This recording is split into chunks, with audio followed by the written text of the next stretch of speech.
Welcome to Writers Motivation 12, y'all. What's up to all my writers across the world? I know it's a hard task, but we write, baby. This our road, we write, alright? So this is Writers Motivation 12. You got to let it bake.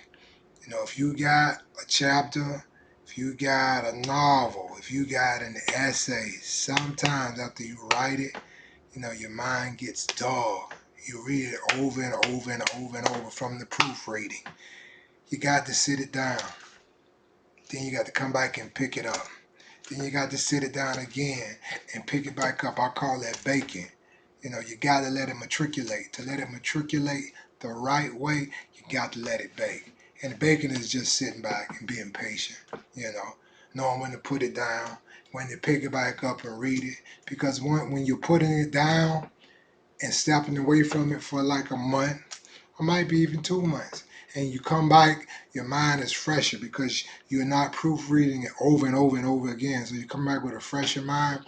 You see angles that you didn't see when you was doing all that proofreading. You see things about your writing that you didn't see.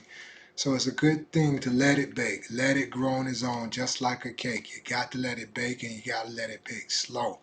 When you read those books and they're real layered, they're real rich, those are people who took their time and had the patience to let that book bake, to let that book grow, flourish, and blossom on its own. So, to all my writers out there, sometimes you got to be patient with your writing.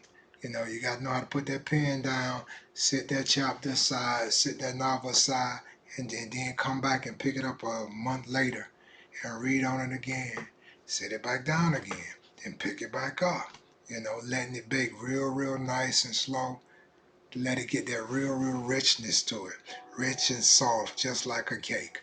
Okay? This is Writers Motivation 12, letting it bake.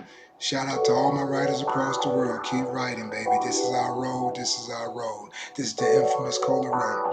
One love.